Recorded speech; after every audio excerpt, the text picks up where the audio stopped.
Bismillah. Assalamualaikum warahmatullahi wabarakatuh. Alhamdulillahirabbil alamin wassalatu wassalamu ala nabiyyina Muhammadin wa ala alihi wa sahbihi ajma'in. Amma ba'du. Yang kami hormati Mudir Pesantren Islam Malaysia Tengaran 7 Kota Batu, Ustaz Suhail Al-Hadrami Hafidhullah. Yang kami hormati Kepala Madrasah Ihdad Mu'alimin Ustaz Muhyi Firmansyah Hafidhullah. Yang kami hormati Kepala Madrasah Mutawasithah Bapak Ahmad Negara Hafidhullah, dan seluruh tamu undangan pada kesempatan yang berbahagia ini. Salawat dan salam senantiasa kita curahkan kepada Nabi kita Muhammad SAW. Dan alhamdulillah, di kesempatan pagi yang cerah ini kita bisa berkumpul dalam acara sosialisasi alih jenjang MTS dan MA. Agenda acara pada pagi hari ini adalah sebagai berikut. Yang pertama adalah pembukaan, yang kedua adalah sambutan dari mudir, yang ketiga adalah informasi dan pengarahan dari Kepala Madrasah MTW, yang keempat informasi dan pengarahan dari Kepala Madrasah Ihdad Mu'alimin, yang kelima tanya jawab, dan yang terakhir adalah penutup. Sebelum kita mulai acara pada pagi hari ini, marilah kita membaca Bismillahirrahmanirrahim. Semoga acara pada pagi hari ini diberkahi. Berlanjut pada acara yang kedua, yakni sambutan. Sambutan dalam hal ini akan disampaikan oleh Mudir kepada Ustaz Suhail. Kami persilakan.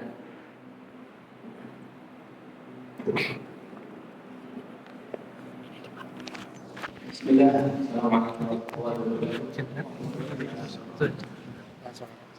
Alhamdulillahirrahmanirrahim. Wassalatu wassalamu ala asyrafil anbiya'i wal mursalin nabiyyina Muhammadin wa ala alihi wa sahbihi ajma'in.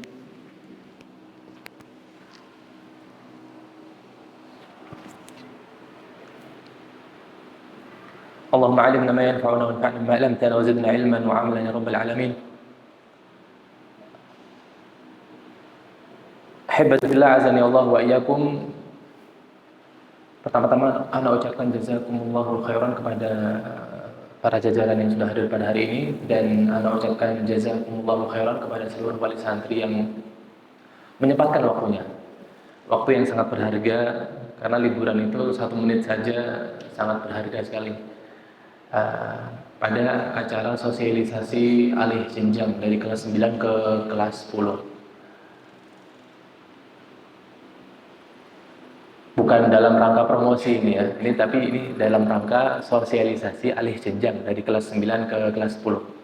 Selain untuk sosialisasi, sebenarnya acara ini kami gunakan untuk cek ombak. Apakah ketika kita nantinya membuat acara, ketika wali santri datang, ambil contoh, kami ingin membuat acara parenting misalnya. Nah, kami ingin melihat seberapa besar antusias wali santri untuk menghadiri acara-acara semacam ini. Ini alhamdulillah cukup banyak sekali ya. 1, 2, 3, 4, 5 orang. 5 abak, nggak tahu umahatnya mungkin banyak. Umahatnya mungkin banyak. Alhamdulillah.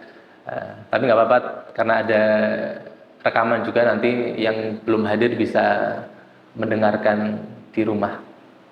Ahibati fillah, azani Allah wa iyyakum. Pada kesempatan kali ini ada beberapa hal mungkin di mukaddimah yang Anda sampaikan, yang nanti mungkin akan dipertebal oleh para kepala madrasah. Di antaranya adalah sosialisasi ini kami gunakan untuk ajang meluruskan hal-hal yang mungkin tidak benar yang sampai ke telinga-telinga panjenengan semuanya dan telinga saya juga terkait dengan alih jenjang. Yang pertama itu kaitannya dengan isu yang tersebar mungkin bahwa i'dad muallimin itu susah. Itu kan yang paling sering itu. Yang paling sering isu tersebut. Isu tersebut kami amini dan memang benar adanya. MA itu pastinya lebih susah daripada MTS. Tapi susahnya itu ya semacam susah-susah ketika seseorang itu pindah jenjang. Sebagaimana anak-anak didik kita ketika pindah jenjang dari SD ke MTS, mereka merasa struggle dan susah. Begitu juga dan seterusnya, MTS ke MA pasti merasa susah dan butuh adanya adaptasi lagi. Begitu juga ketika mereka nanti dari dari MA ke kuliah bakal merasakan kesusahan yang sama. Sehingga bisa kita ambil kesimpulan bahwa kesusahan yang ada itu bukanlah kesusahan yang tidak bisa dihadapi, tapi kesusahan yang masih bisa dihadapi. Tinggal patokannya atau yang menjadikan pembeda adalah bagaimana santri tersebut siap untuk menghadapi jenjang yang mungkin secara bobot lebih susah. Dari sisi semangat belajarnya, dari sisi niat awalnya, tekad awalnya, dari sisi tidak putus asanya. Sehingga kalau kita pegang sabda Nabi Muhammad SAW, kunci agar kita bisa sukses di seluruh hal apapun itu ada 3. Yang pertama adalah ihris ala ma yanfa'uk. Semangat terhadap sesuatu yang bermanfaat bagi kita. Apapun itu. Kalau kita ingin sukses di sebuah hal tertentu, entah itu duniawikah atau ukhrawi, harus melewati 3 resep dari Nabi Muhammad SAW ini. Yang pertama adalah semangat terhadap sesuatu yang memang bermanfaat bagi kita. Sehingga kalau santri-santri nantinya semangat untuk menghadapi i'dad muallimin dengan semangat yang harusnya berbeda daripada semangat yang dia tunjukkan ketika MTS, semoga itu Allah Subhanahu wa taala berikan jalannya. Nah, semangat saja nggak cukup. Perlu ada resep yang kedua, yaitu ista'in billah wala ta'jiz. Ista'in billah. Minta tolong sama Allah Subhanahu wa taala. Jadi nggak cukup kita mengandalkan kemampuan diri kita sendiri, tapi kita juga butuh bantuan dari Allah Jalla wa ala. Nah, semangat saja kemudian didukung dengan memohon kepada Allah Subhanahu wa taala saja nggak cukup. Terkadang datang rasa lemah di tengah-tengah kita berjuang. Makanya Nabi Muhammad SAW mengatakan setelahnya wala ta'jiz. Jangan lemah. Jangan patah arang. Jangan putus semangat di tengah jalan. Kalau 3 resep ini selalu dipegang, insya Allah ta'ala kesusahan apapun yang ada akan bisa dihadapi. Kesusahan nggak pas rasanya kalau saya mungkin menyebutkan 1-2 nama, beberapa nama dari kakak-kakak kelas yang sudah pernah terjangkit pemikiran semacam itu. Susah-susah. Tapi pada akhirnya ketika memang semangat itu ada di diri mereka, ujung-ujungnya mereka bisa. Tapi ada juga santri yang dulu kami rasa dia mampu, tapi karena hilang 3 hal tersebut, niat awalnya sudah memang tidak di pesantren, bukan kemudahan yang dia dapatkan, malah justru kesusahan. Jadi tolak ukurnya adalah itu, semangat, kemudian minta kepada Allah Subhanahu wa taala, dimudahkan sama Allah Subhanahu wa taala, dan tidak lemah dan tidak putus putus asa di tengah jalan. Itu yang pertama. Yang kedua, mungkin isu-isu yang tersebar itu yang biasanya mengakibatkan santri-santri itu pada akhir-akhir jenjang banyak pelanggaran dan banyak meremehkan isu yang mengatakan bahwa tenang aja, kelas 9 pasti lulus, kelas 9 pasti naik kelas 9 pasti nanti bisa langsung lanjut ke kelas 10. Nah, nanti mungkin bakal diklarifikasi oleh Kepala Madrasah MTS terkait dengan hal tersebut. Karena hal-hal semacam itu nanti kalau digelakkan dan digembor-gemborkan akan menjadikan santri-santri kita itu meremehkan, udah tidak semangat lagi karena merasa aman dan lain sebagainya. Itu satu hal yang poin pertama yang ingin Anda sampaikan di pembukaan ini. Yang kedua dan yang terakhir, insya Allah, apapun keputusan nantinya, entah keinginan Anda yang pada akhirnya disetujui atau keinginan orang tua pada akhirnya yang mendominasi, kami harap keputusan yang nantinya keluar dari Ananda dan orang tua itu sebuah keputusan yang final, sebuah keputusan yang sudah melalui proses komunikasi yang tuntas.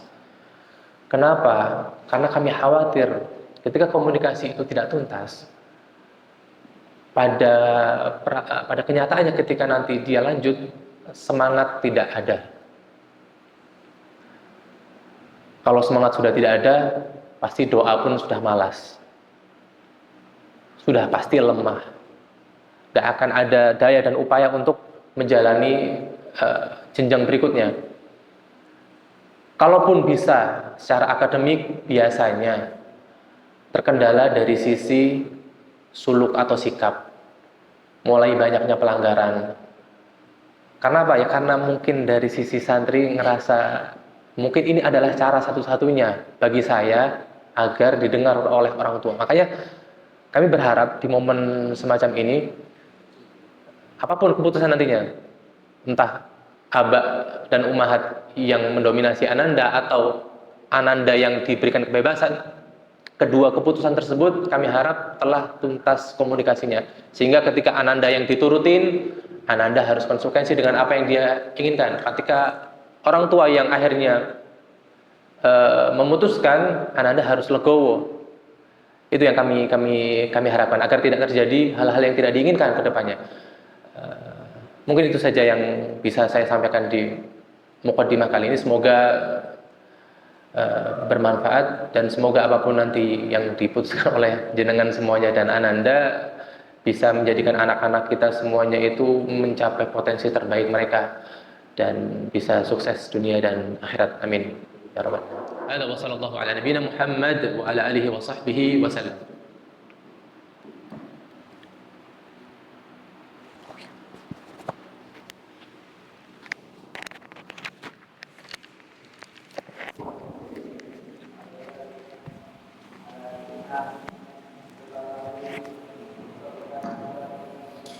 Kami sampaikan jazakallahu khairan atas sambutan dan informasi dari Mudir Ustadz Suhail Al-Hadrami. Selanjutnya kita akan beralih pada acara berikutnya, yaitu informasi dan pengarahan dari Kepala Madrasah Mutawasithah. Dalam hal ini akan disampaikan oleh Bapak Ahmad Negara. Kepada beliau kami persilahkan. Oh iya.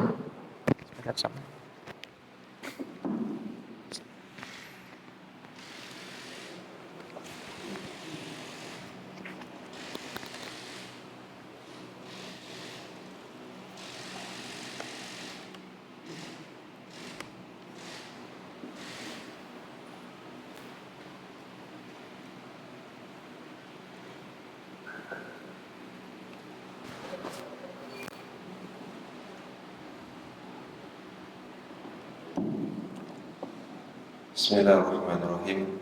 Assalamualaikum warahmatullahi wabarakatuh.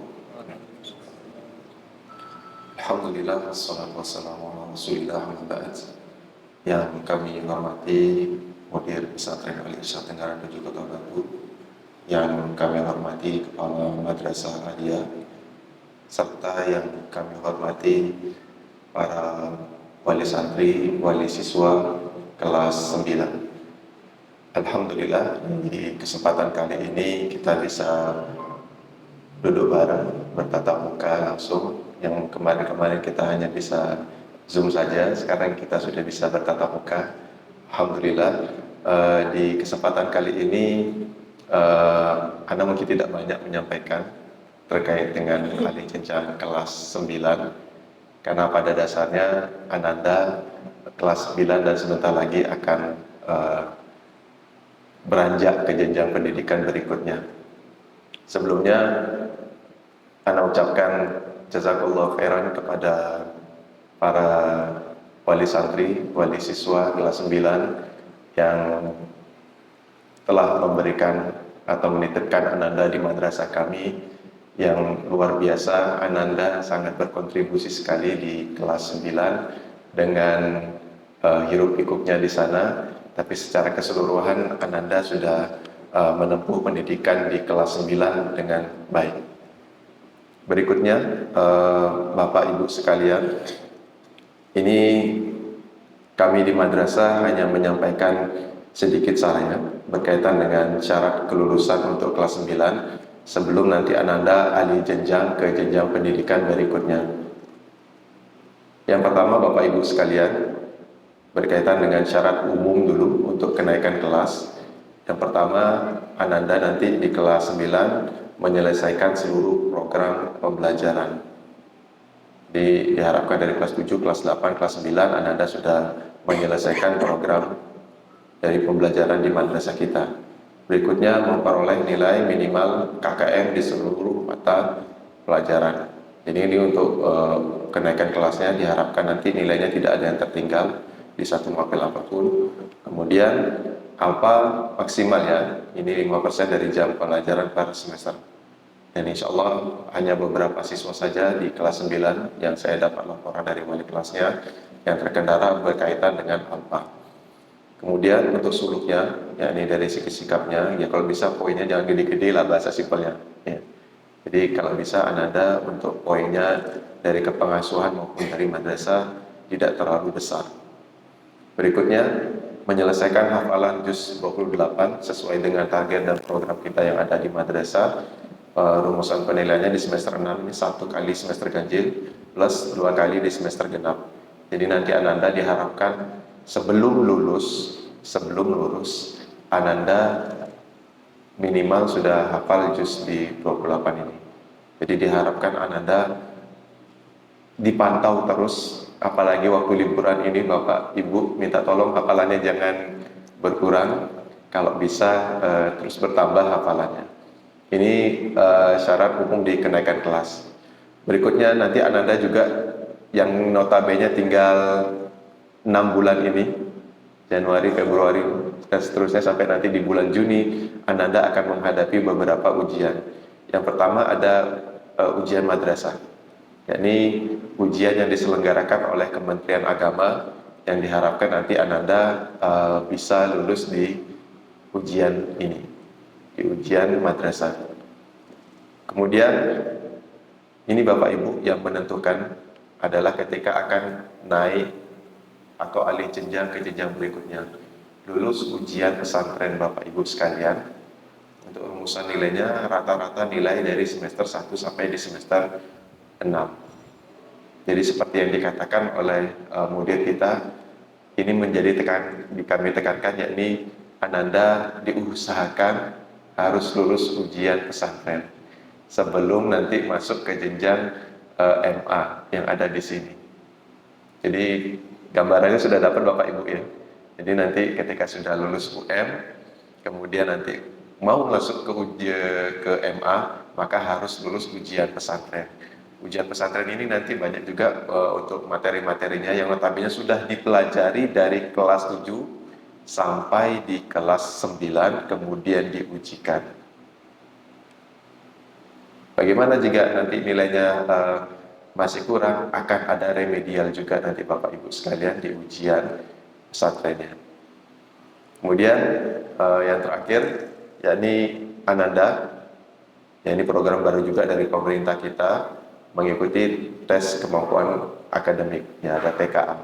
Meskipun sifatnya tidak wajib, tapi kalau bisa Ananda ikut untuk mengetahui kompetensinya, kemampuan akademiknya sampai sejauh mana. Seperti yang disampaikan kemarin oleh Menteri Pendidikan bahwa pelajar kita ternyata nilai matematikanya ya masih kurang. Jadi Ananda harapkan ya, untuk ikut di kegiatan TKA ini. Itu saja Bapak Ibu berkaitan dengan kegiatan di kelas 9 yang notabene kami di madrasah banyak-banyak berterima kasih kepada Bapak Ibu sekalian yang sudah menitipkan anak-anak di madrasah. Kemudian siswa-siswa yang di sini Anda harapkan juga mendapatkan ilmu yang bermanfaat, meskipun kita juga banyak sekali kekurangannya. Cuma kami di sini tetap berusaha untuk memberikan pelayanan ilmu yang baik untuk Anda semuanya. Mungkin itu saja Bapak Ibu sekalian berkaitan dengan syarat dari kelulusan untuk masuk ke ahli jenjang di jenjang berikutnya. Ana akhiri, mungkin itu saja. Assalamualaikum warahmatullahi wabarakatuh.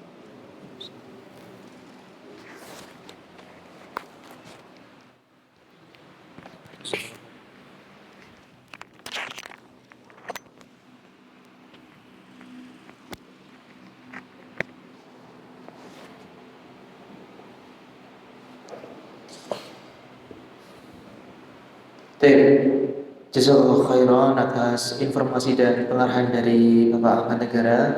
Kita lanjutkan pada sesi berikutnya. Agenda pemaparan informasi dan pengarahan dari Kepala Madrasah I'dad Mu'allimin. Dalam hal ini akan disampaikan oleh Ustadz Wahyu Firman Syah. Kepada beliau kami persilahkan. Bismillahirrahmanirrahim.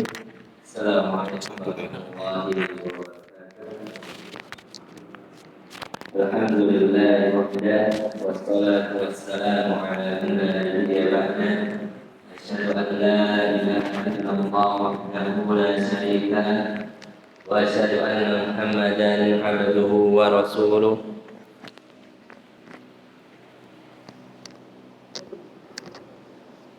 Allahumma salli wa sallim ala nabiyyina Muhammad wa ala alihi wa sahbihi wa man tabi'ahum bi ihsan ila yaumiddin, amma ba'd.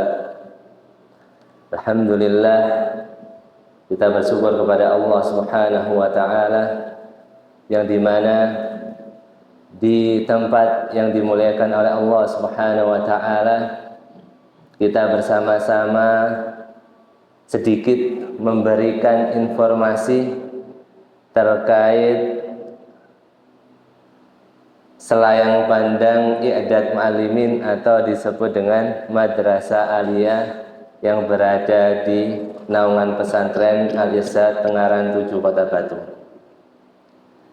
Tentunya kami ucapkan syukur pula kepada pesantren yang sudah memberi sebuah fasilitas sehingga dalam kesempatan yang pagi ini ana selaku perwakilan dari Madrasah Aliyah bisa langsung bertatap muka dengan panjenengan semuanya. Sebuah kata yang ingin ana sampaikan bahwasanya panjenengan semuanya yang hadir langsung di masjid ini merupakan wali santri yang sangat-sangat perhatian kepada santri-santrinya.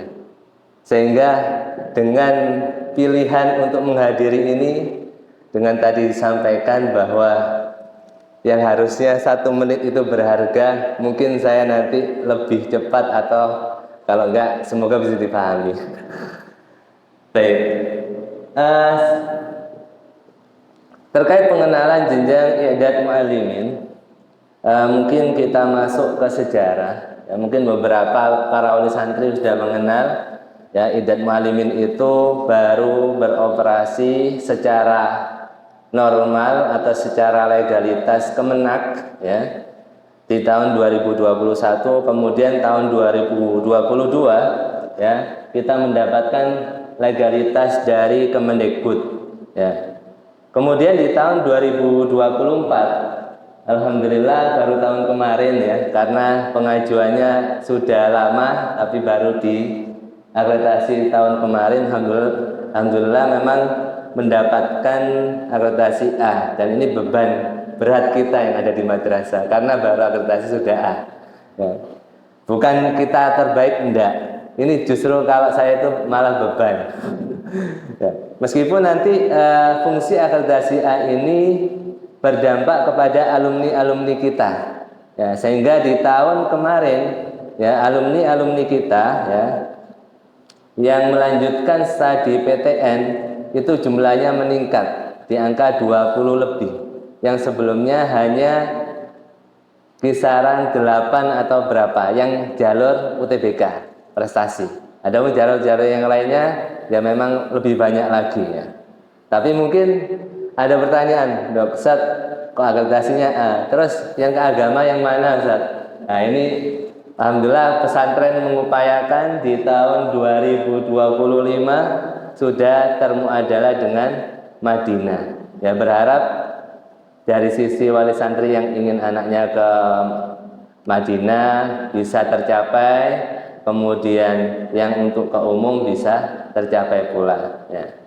Jadi kita tidak menutupi hal yang umum dan hal yang agama, tapi yang wajib ya sesuai dengan syariat dan tuntunan agama kita adalah setiap orang itu harus belajar agama.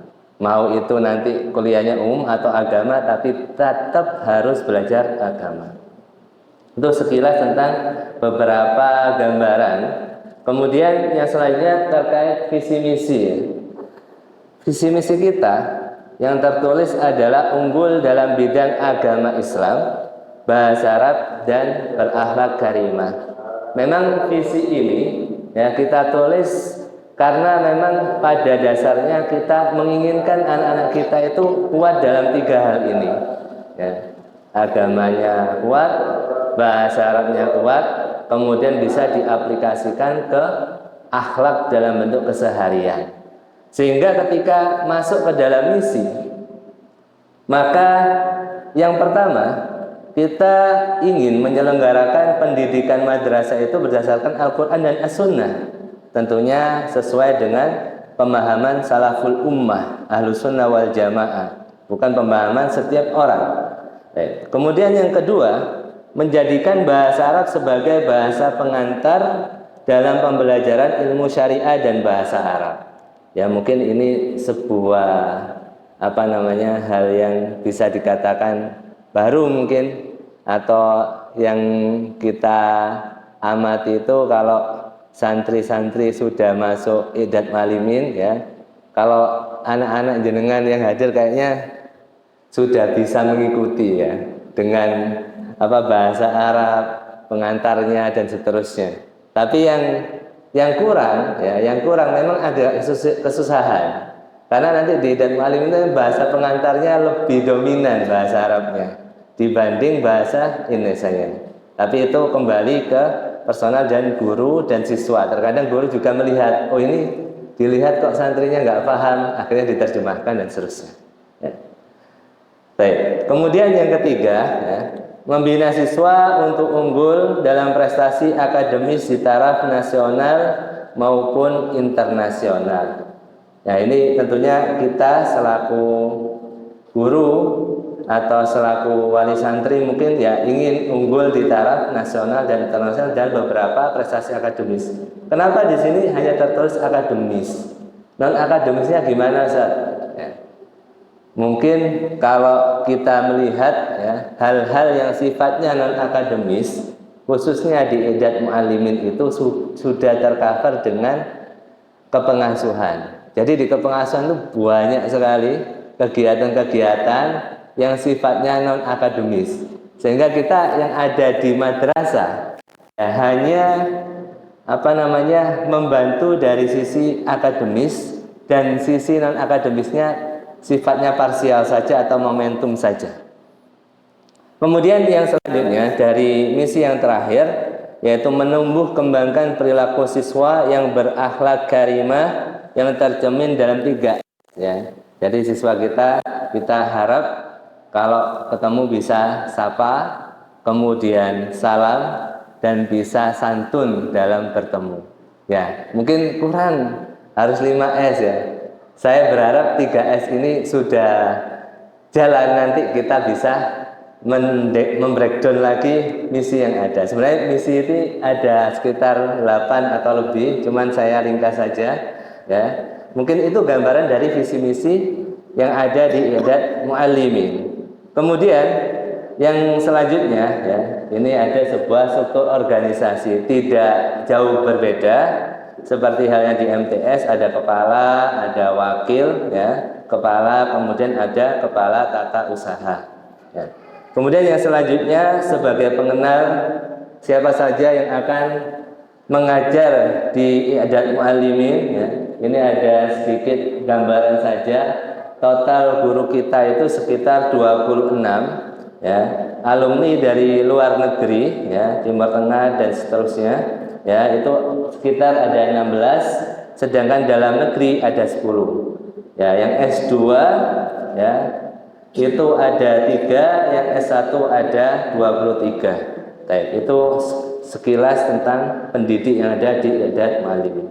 Kemudian yang selanjutnya untuk pengetahuan nanti ke depannya ketika Ananda di kelas 9 itu kelas 10 nanti bertemu berapa orang yang ada di I'dad Lughawi. Ini ada jumlahnya. Total keseluruhan yang sekarang di Madrasah Aliyah ada 259, yang ada di I'dad Lughawi satu kelas berjumlah 31. Ya, jadi nanti sekarang Ana dengar 80 berapa MTS? 88 jumlahnya. 88 ya. 88 ya. Sebenarnya kalau dilihat jumlah 31 sangat sedikit. Jadi kalau nanti Ananda bisa masuk ke I'dad Mu'allimin akan mendominasi sebenarnya. Baik. Kemudian terkait tentang kurikulum ya. Nah, nanti kurikulum apa yang berjalan di I'dad Mu'allimin, ada 2 kurikulum yang sekarang ya, yang pertama adalah kurikulum Merdeka ya, yang baru di launching 3 tahun yang lalu mungkin ya, kita baru daftar karena kita menunggu akreditasi sehingga baru di tahun 2024 kemarin baru bisa terdaftar, sehingga kelas 10 dan kelas 11 sekarang yang baru menggunakan kurikulum Merdeka. Kemudian untuk yang kelas 12 tahun akhir itu menggunakan kurikulum 13, sehingga penjurusannya keagamaan saja.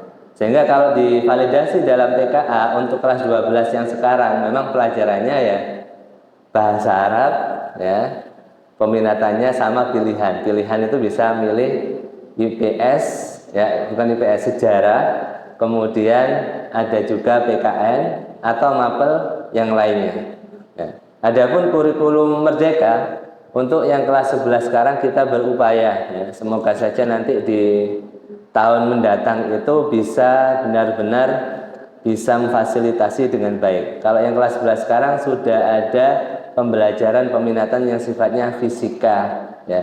Mungkin tahun depan bisa ditambah biologi ya. Barangkali nanti di antara santri yang ada itu ingin melanjutkan kedokteran ya. Karena kita tidak memungkiri ya, di tahun kemarin saja yang kurikulumnya masih 13 dan keagamaan ternyata ada yang diterima di kedokteran alumni kemarin.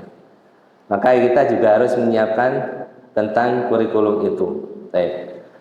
Yang selanjutnya ya, terkait pembelajaran ya, KBM ya, di situ ada beberapa mapel apa saja yang dipelajari ya.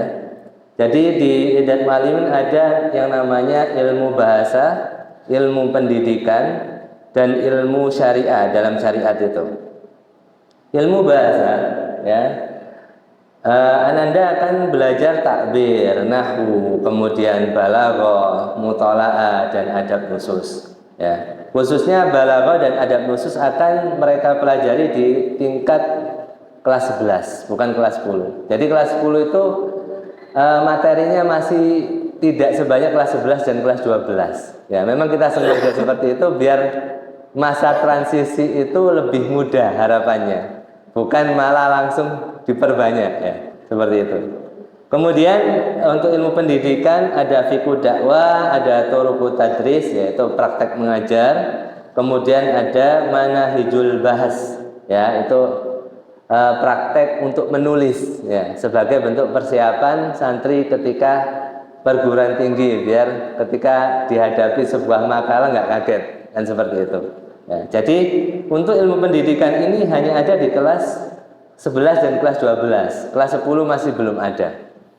Kemudian yang selanjutnya ada ilmu syariah, ya seperti yang ada di Mutawassithah juga, ada tauhid, tafsir, tahfidz, tajwid, hadis, fikih, akhlak, faraid. Nah, mungkin di ilmu faraid dan usul fiqh dan mustalah hadis dan ulumul Quran, ya ulumul Quran ini hanya ada di kelas 11 dan kelas 12. Adapun tarikh insya Allah dari kelas 10 sudah ada. Ya, jadi ada beberapa mapel-mapel atau materi-materi yang ada di kelas 11 kelas 12 itu lebih banyak karena menuntut muatan yang ada di I'dad Mu'allimin untuk persiapan alumni kita biar bisa mempelajari ilmu-ilmu yang sifatnya alat. Baik. Kemudian yang selanjutnya pelajaran umum, ya. Pelajaran umum apa saja yang akan dipelajari, ya. Jadi ini saya ringkas saja, ada bahasa Indonesia, bahasa Inggris, matematika, ada IPA, IPS. Kalau IPA dan IPS sifatnya terpadu itu ada di kelas 10, ya masih belum belum diperinci, ya seperti fisika, biologi dan seterusnya. Ya di kelas 10 itu tetap ada IPA dan IPS. Kemudian ada sejarah Indonesia, kemudian ada PKN, olahraga, PKWU dan TIK. Tadi beberapa pelajaran yang ada yang sifatnya memang teori dan sebagian arahnya ke depan kita akan ujikan dan atau kita akan mengadakan sebuah penilaian yang sifatnya praktek. Seperti beberapa itu yang kita praktekkan itu seperti PKWU, ya. Anak-anak bikin produk apa, masak dan seterusnya, ya. Kemudian ada TIK, jadi dia itu ngoding apa dan seterusnya, ya. Baik, itu sekilas gambaran terkait mata pelajaran baik syariah maupun umum. Kemudian terkait tentang kesiswaan, ya. Ada apa aja di I'dad Mu'allimin terkait tentang kesiswaan? Yang pertama terkait ekstrakurikuler. Jadi ada 4 yang hanya dibagi ada 4, ya gambarannya ada khitobah, ya pidato, kemudian ada majma'ul lugha, ya majma'ul lugha itu semacam perkumpulan bahasa yang sifatnya untuk kaderisasi, ya perlombaan. Kalau yang sekarang itu yang rutin diikuti oleh madrasah aliyah itu OBA, Olimpiade Bahasa Arab, ya. Kemudian yang selanjutnya ada Taqwiyatul Lugha. Nah, untuk Taqwiyatul Lugha ini merupakan eskul yang sifatnya dukungan bagi ananda-ananda yang mungkin dalam bahasa Arab masih kurang. Jadi untuk ananda yang kurang atau masih ingin belajar bahasa Arab lebih dalam lagi atau untuk mengulas kembali murojaah, ya kita sediakan eskul Taqwiyatul Lugha sehingga santri itu mendapatkan pembelajaran kembali dari dasar, ya. Kitab yang kemarin dipakai, ya itu kalau nggak salah Durusul Lugha kalau nggak salah kemarin itu terakhir, ya. Kemudian yang selanjutnya ada desain grafis, ya desain grafis ini merupakan eskul yang sifatnya visual dengan menggunakan perangkat ya elektronik, ya. Kemudian yang selanjutnya terkait kegiatan bimbingan belajar, ya. Jadi bimbingan belajar ini kita khususkan, ya program ini kita khususkan di kelas 11 dan kelas 12, ya. Jadi ada 2 bimbingan belajar yang kita adakan. Yang pertama bimbingan belajar Timur Tengah, kemudian yang kedua bimbingan belajar umum yang bekerjasama dengan pihak ketiga, ya. Untuk yang Timur Tengah memang kita khususkan di kelas 12 saja, ya kelas 12 saja, karena kelas 12 itu kelas akhir, sehingga stimulus untuk melanjutkan untuk jenjang berikutnya itu perlu pembahasan soal, perlu trigger-trigger dan seterusnya. Ya. Adapun bimbingan umum, ya, baru di tahun kemarin kita tambahi untuk jenjang kelas 11 itu kita fasilitasi, tentunya dengan bekerjasama dengan pihak ketiga. Kenapa kok difasilitasi di kelas 11, kelas 10 kok tidak, ya? Lagi-lagi Bapak dan Ibu wali santri, ya, kenapa kelas 11 dan kelas 12? Karena kelas 10 itu masa transisi. Kita dengan masa transisi itu kita nggak mau membebani, justru masa-masa itu harus dilewati. Ketika masa kelas 10 itu sudah terlewati, insya Allah di kelas 11 itu tidak ada lagi masa-masa anak nggak betah dan seterusnya. Biasanya seperti itu.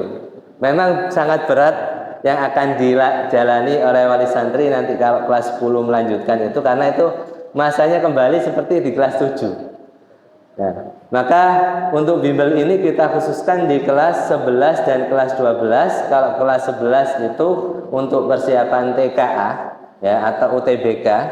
Kalau kelas 12 juga untuk penguatan kembali.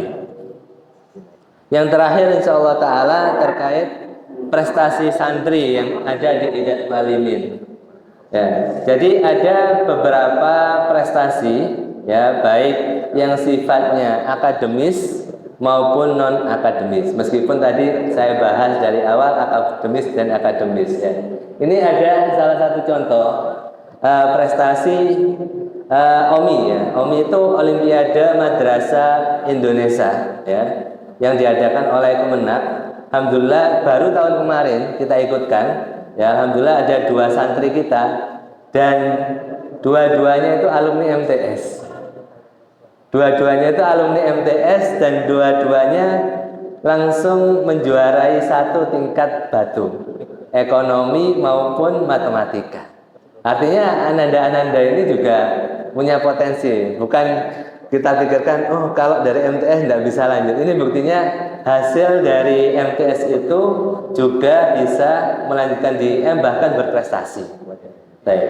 Kemudian yang selanjutnya ada Olimpiade Bahasa Arab, ya, tingkat nasional. Ini pun perwakilannya dari MTS, ya, dari MTS juga, ya. Kemudian kemarin alhamdulillah naik dari tahun kemarin. Kalau tahun kemarin dapat perak, ya, tahun kemarin dapat perunggu, ya kan. Tahun kemarin itu dapat perak, jadi meningkat, ya. Semoga tahun depannya bisa dapat emas dan seterusnya, ya. Kemudian yang selanjutnya yang sifatnya non akademis, ya. Ini ada juara 2 futsal, ya, Kota Batu yang baru saja bulan kemarin mereka menjuarai. Kemudian ada juara 1 tentang khitobah bahasa Arab dalam pekan olahraga dan seni atau porseni yang diadakan oleh Kemenak di beberapa tahun yang lalu. Mungkin itu singkat, ya, semoga bisa dipahami. Kalau ada yang ditanyakan, kita bisa nanti lanjutkan sesi diskusi dan tanya jawab. Semoga yang sedikit ini bisa memperjelas, bisa jadi bahan pertimbangan dan komunikasi dengan ananda yang ada di kelas 9. Yassarakumullahu umurakum, hadani Allah wa iyyakum. Assalamualaikum warahmatullahi wabarakatuh.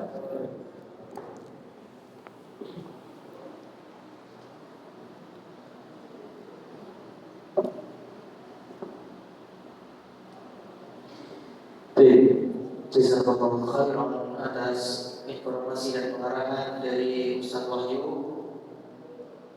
Pada sesi berikutnya kita akan lanjutkan pada sesi tanya jawab.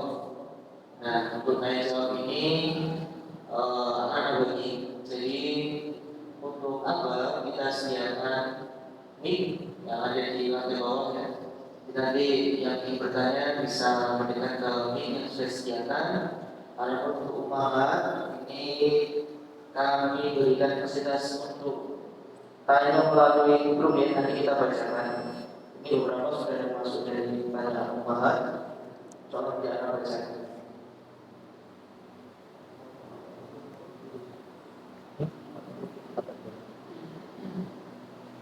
kami buka untuk sesi tanya jawab kepada Bapak.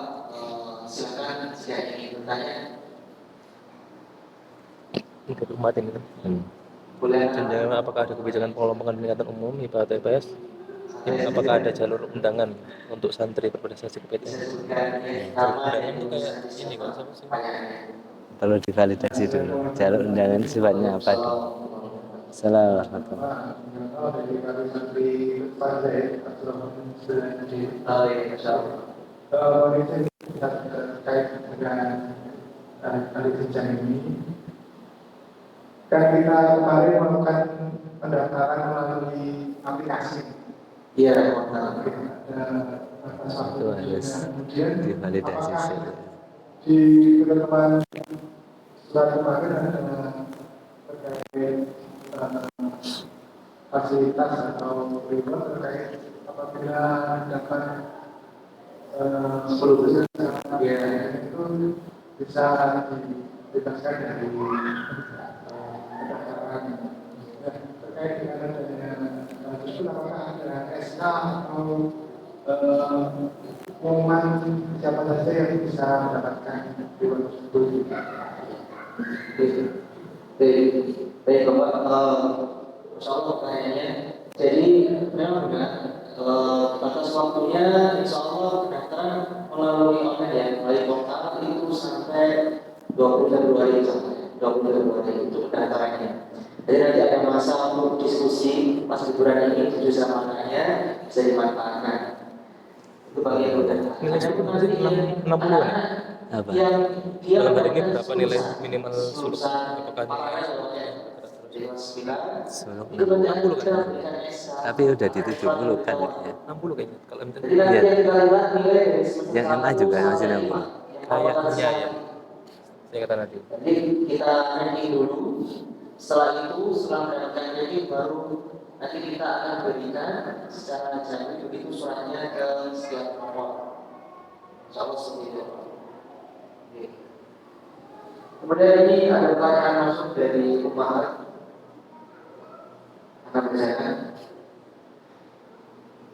Padahal kelas 10. Assalamualaikum, Pak Ustaz, perkenalkan saya Wali Santri Ananda Khalid Al-Farisi kelas 9J. Ada yang mau saya tanyakan bahwa syarat untuk dapat alih jenjang wajib, syarat untuk dapat alih jenjang wajib baik nilai suluknya. Dalam hal ini berapa nilai minimum suluknya? Apakah nilai suluk ini bergerak terus? Dan sampai kapan nilai suluknya diuji? Ini saya mau dijawab oleh Bapak Ibu. Baik, jazakallahu khairan kepada konsep yang ada atas minimum nilai suluknya seperti yang dikemukakan tadi berlaku.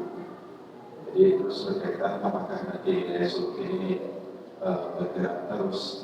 Insya Allah nanti akan diberikan beberapa kewajiban, misalkan nilai pelanggarannya banyak, maka akan diberikan tugas-tugas tambahan yang notabene itu untuk mengurangi nilai pelanggaran tersebut. Jadi ada apakah terus bergerak, nilainya insya Allah terus bergerak. Mungkin itu saja.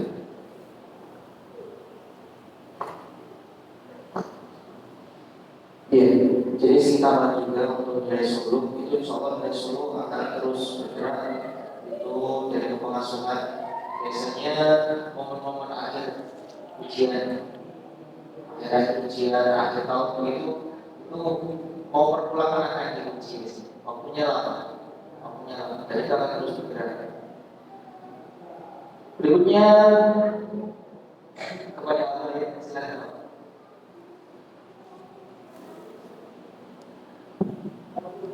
Assalamualaikum warahmatullahi wabarakatuh. Waalaikumsalam. Saya Joko Santoso, Wali Santri dari Muhammad Ibnu Maulana 9B. Yang mau saya tanyakan yang pertama, kalau anak sekarang di kelas habis, itu bagaimana nanti ketika apakah tetap di kelas habis atau bagaimana? Kemudian yang kedua, ketika sudah katakan kita juz itu nanti seperti apa? Apakah kembali ke kelas reguler atau tetap di kelas habis? Kemudian yang ketiga untuk biaya MA yaitu apakah sama dengan MTS per bulannya atau bagaimana? Mungkin seperti itu.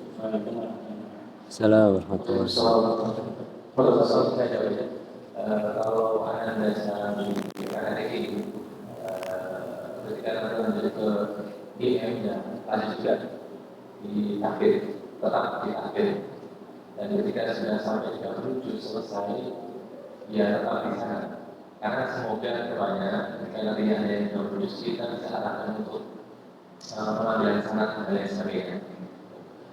Dan persoalan yang terakhir, insya Allah. Oke, berikutnya kita bacakan pertanyaan dari Umahat. Ini pertanyaannya Bismillah, apa Ustaz? Analis pertanyaan, apakah di kelas 10 ditiadakan pimpinan belajar?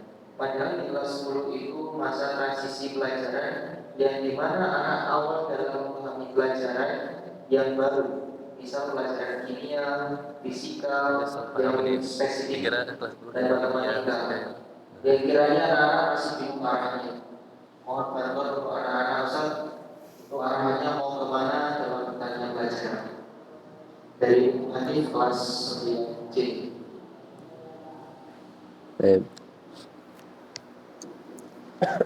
Terima kasih atas pertanyaannya dari Ummu Hanif. Jadi gini, tadi kita jelaskan beberapa terkait bimbingan belajar. Bimbingan belajar itu kenapa ada bimbingan belajar?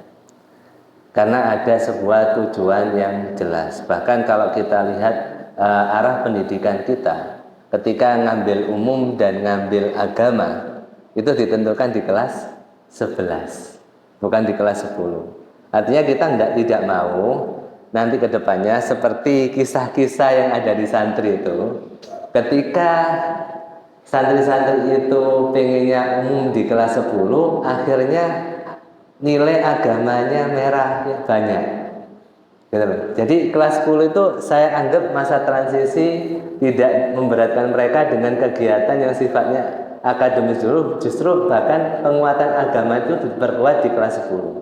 Seperti halnya makanya kenapa saya tulis di visi yang ada itu tetap mengarahnya ke agama. Setidaknya kita sebagai pendidik dan sebagai lembaga itu tidak keluar jauh dari awal. Kalau kita kasih dari awal, bergesernya juga terlalu cepat dan anak-anak tidak akan mendapatkan pembelajaran agama baik di kelas 10 maupun kelas-kelas selanjutnya. Karena pola pikirnya akan terbentuk di kelas 10.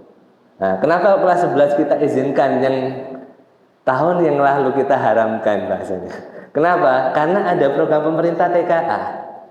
TKA itu dilakukan di bulan November kalau nggak salah, atau Oktober kalau nggak salah. Sehingga nggak mungkin kita persiapan dengan seadanya guru dan mapel yang sedikit itu, maka kelas 11 sudah kita persiapan dalam rangka langkah kita itu lebih cepat dan menuju ke sana.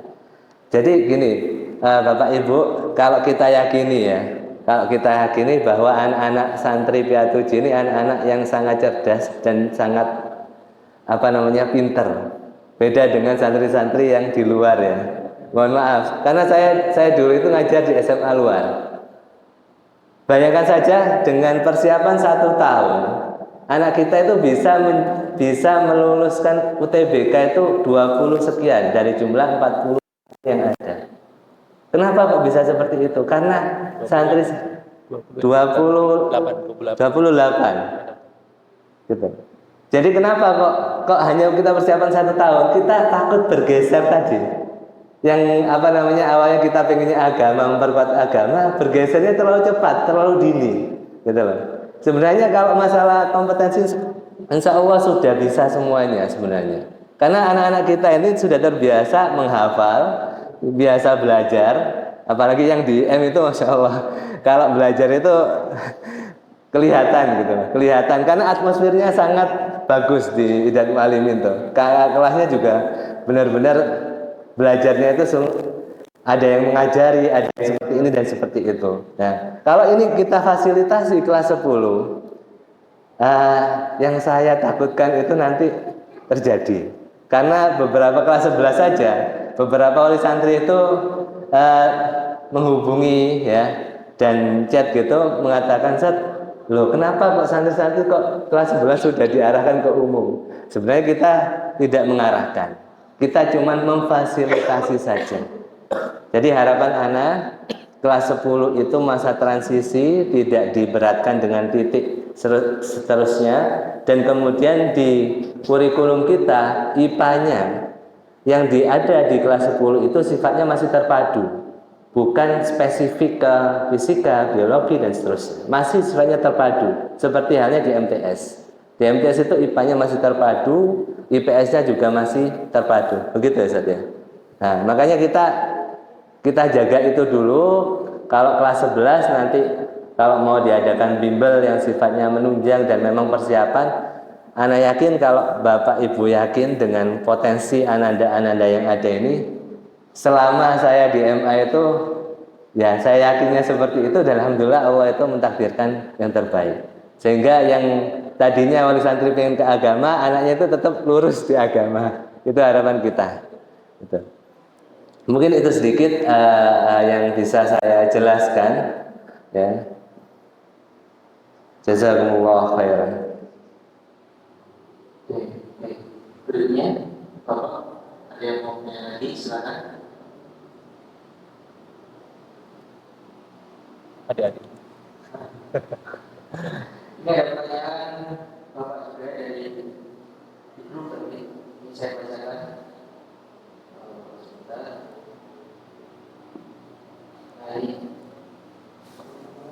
Saya masuk di grup.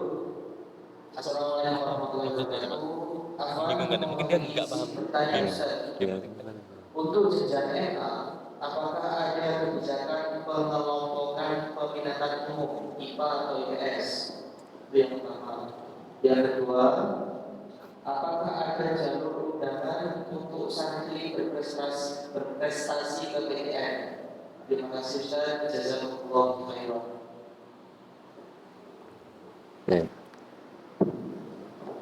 Pertama terkait undangan. Kalau undangan yang sifatnya dari universitas ke kita langsung, ada beberapa swasta, tapi mungkin kalau santri itu kayaknya nggak minat, karena swastanya itu kelasnya itu benar-benar di bawah gitu. Di bawah. Anda yakin nggak niat? Karena apa?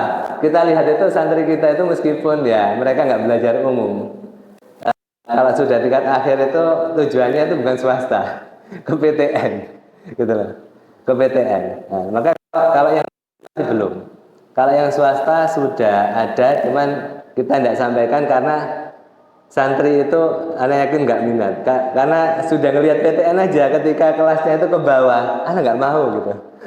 Itu kadang santri kita yang ada. Jadi ini saya jelaskan biar ya Bapak Ibu juga paham gitu loh. Kenapa kok nggak di ini dan seterusnya. Seleranya tinggi. Ya seleranya itu beda memang. Seleranya itu beda kalau swasta. Makanya kalau untuk jalur prestasi ya yang kita ikuti SNBP dan UTBK itu. Jadi yang tahun kemarin itu yang lolos jalur prestasi secara penilaian itu ada 1 ke UNESA, ngambil teknologi pendidikan tanpa tes gitu. Kalau yang UTBK kemarin disebutkan sekitar 28 untuk yang UTBK. Nah itu untuk jalur prestasi baik tes maupun non tesnya.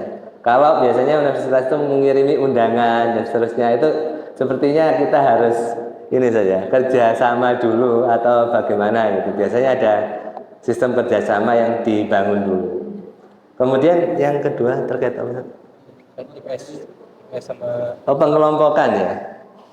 Pengelompokan untuk kurikulum kurikulum merdeka ya. Sampai sekarang kita masih belum bikin pengelompokan karena kita masih merangkak ya. Jadi saya sedikit cerita nggak Ustaz ya. Jadi di IM itu ketika mengambil kurikulum Merdeka itu, ya kita masih dilema dengan ya fasilitas, kemudian dilema dengan SDM dan seterusnya. Ya kalau MTS kan masya Allah ya, MTW kan sudah settle di situ. Kalau MA ini masih pindah-pindah gedungnya. Jadi fasilitasnya itu ya semoga nanti bisa mendapatkan yang baru, yang terbaik gitu ya. Jadi emang kita dilema dengan fasilitas pertama. Yang kedua kita sudah komunikasi dengan pihak Kemenak tentang peminatan. Karena nanti yang di TKA itu yang divalidasi itu peminatan juga. Selain wajib bahasa Indonesia, bahasa Inggris, sama matematika, ada pemilihan sebuah peminatan. Kedepannya memang kita akan adakan kelas 11 ya, kelas 11 atau kelas 12 itu dengan klasifikasi ini peminatan mapel ini, bahasanya seperti itu. Tapi nanti kita belum diskusi sama pihak pesantren. Karena nanti dibukanya peminatan itu yang saya sampaikan terkait materi yang sifatnya ilmu alat seperti usul fiqh, mustalah hadis dan yang lainnya itu bisa jadi akan hilang. Karena nggak mungkin kita bebani anak itu ilmu alatnya bahasa Arab yang jelimet itu dikasih, kemudian ngasih fisika dan kimia. Itu mungkin bisa pertimbangan nanti kita diskusikan dengan pihak pesantren. Karena kita selama ini masih belum diskusi, baru kita nyoba-nyoba saja di kelas 11 itu. Dan kemudian alhamdulillah semester kemarin sudah ada fisika itu sudah kita adakan. Semester depan itu kita rencana adakan biologi juga terkait untuk validasi TKA-nya. Jadi kalau dibilang Madrasah Aliyah atau Idatul Muallimin ini proses kurikulumnya itu benar-benar dinamis, seperti kedinamisan ya kurikulum yang ada di Indonesia. Jadi setiap tahun ada hal yang baru. Ya, kita juga kalau yang di Indonesia ada dananya, kalau di kita nggak ada dananya, fasilitasnya juga masih kurang. Jadi itu gambarannya.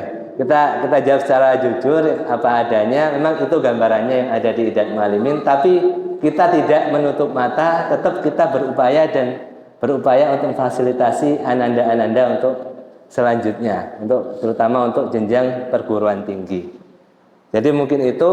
Kemudian sedikit yang ingin Ana sampaikan, mungkin kenapa sih kok di Idatul Muallimin itu tahun kemarin kurikulumnya 13, kemudian keagamaan kok banyak yang umum ya. Mungkin nggak ada yang tanya ya, tapi saya jelaskan kenapa kok seperti itu. Jadi saya itu ya meskipun di Indonesia mungkin nggak ada ini ya saya itu berpikiran aja, karena santri-santri kita itu di akhir itu rata-rata sudah fokusnya itu perguruan tinggi. Saya itu berusaha untuk membagi ke mereka, meskipun peminatannya itu keagamaan saya bagi. Jadi anak-anak umum itu saya bagi dalam satu kelas, anak-anak agama itu saya bagi dalam satu kelas. Sehingga komunikasinya itu sudah dapat mereka itu secara komunikasi. Tapi realnya lebih dalam ya mungkin bisa dilihat hasilnya saja. Kalau realnya saya tidak tahu, tapi hasilnya memang kebanyakan ternyata bisa dengan pengelompokan kelas aja, bukan pengelompokan peminatan. Jadi sifatnya kelas saya ini kelas agama, kelas umum. Jadi kalau jenengan masuk kelas umum itu yang ditempel di mading-mading kelas itu ya UNER, kemudian ITS. Kalau yang agama itu Madinah, Mesir dan seterusnya. Jadi emang kita buat seperti itu. Ya meskipun nggak ada di kurikulum yang ada di luar, emang nggak ada. Kita hanya bisa memfasilitasi, berharap apa yang dicita-citakan santri dan ananda itu bisa ya teraplikasikan dengan baik, tanpa menyurutkan, meskipun dengan seadanya gitu, kita berupaya untuk fasilitasi yang ada. Baik, mungkin itu saja yang bisa kami sampaikan. Terima kasih atas pertanyaannya. Oke, ini nanti kita kasih waktu ya. Nanti selesai dengan 9.30 insyaallah. Ini ada 2 pertanyaan lagi dari Ummu Azam. Akan saya untuk bimbel yang timur tengah, apakah dijamin dulu semua Ustaz? Dan perkiraan biayanya berapa? juga untuk bimbel umum itu perkiraan biayanya berapa? Dan apakah masih ada juga untuk jalur prestasi? Baik. Jadi gini, Bapak Ibu wali santri kelas 9, terkait bimbel ini kan memang program khusus yang ada di Idat Mu'allimin. Jadi sebenarnya tidak ada lulus dan gagal ya. Jadi adanya itu memudahkan santri ketika dia mendaftar ya. Jadi selama ini ya untuk bimbel Timur Tengah, karena kita ya bekerja sama dengan pesantren gitu kan, dan pesantren Masya Allah sangat support, sehingga biaya bimbel Timur Tengah itu gratis, hanya beli bukunya saja ya, karena pengajar-pengajar juga dari dalam, tidak pihak ketiga ya. Jadi untuk Timur Tengah alhamdulillah gratis ya, tanpa dipungut biaya kecuali buku saja ya. Kalau buku kita nggak mendanai karena ya dari luar bukunya ya, bukan kita bikin sendiri. Itu untuk bimbel Timur Tengah.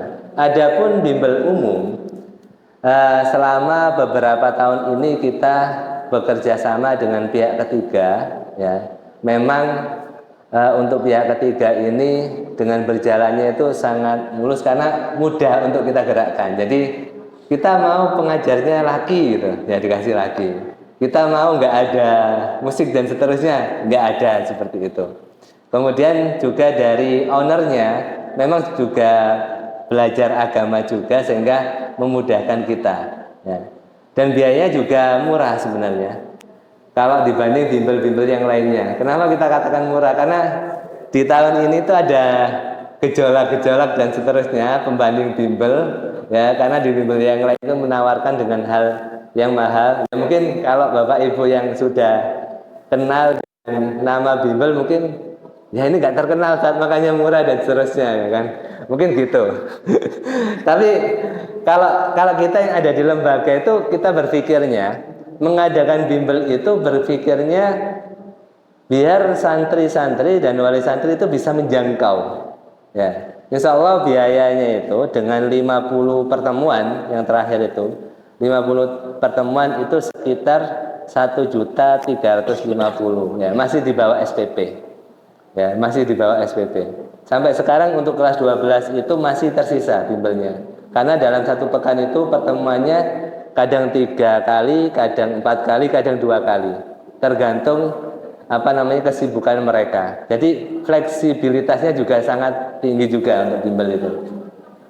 Maka dengan biaya yang seperti itu kita lihat ya antusiasnya, terutama di kelas 11 itu yang daftar itu sudah mencapai 60 kemarin terakhir itu ya, 60 ya, 60 pendaftar dengan biaya 1.350.000, itu 50 pertemuan. Kalau 100 ya mungkin bisa dikalikan saja, mungkin sekitar 2.600.000 ya, 2.600.000. Sebenarnya kalau dari komunikasi kita dengan pihak bimbel itu, memang bimbel itu mengasih trik, tapi dengan alumni yang sudah lulus di UNER itu, anak tanya kenapa kok nilainya bagus dan seterusnya, padahal bimbelnya cuma satu, terkenal dan biayanya juga murah. Ternyata ada strategi selanjutnya sebenarnya dari santri itu, ternyata dia mempelajari secara mandiri buku-buku yang lainnya. Jadi gitu caranya. Kalau misalnya dengan ke bimbel yang lainnya ya mungkin di atas ya, rata-rata di atas 5, terutama yang punya nama ya. Karena sebelum adanya bimbel yang sekarang itu, saya sempat keliling-keliling di Kota Batu itu ya, memang kalau mau mahal ya segitu. Saya tanya di pondok sebelah juga rata-rata pakainya yang mahal. Enggak apa-apa kalau misalnya wali santri nanti ke depannya mau yang mahal ya kita hanya menerima saja, kan gitu.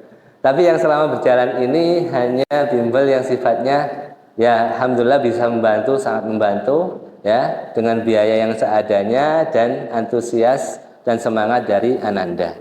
Mungkin itu gambaran terkait bimbel. Syukran atas pertanyaannya.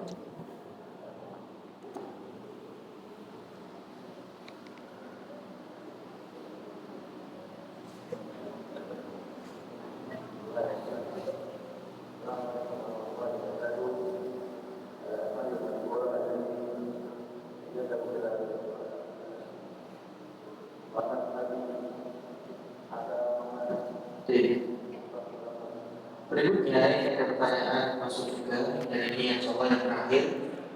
Ini Bismillahirrahmanirrahim. Assalamualaikum warahmatullahi wabarakatuh. Assalamualaikum warahmatullahi wabarakatuh. Akhwat bertanya, kami wali santri dari Ananda OM kelas 9C.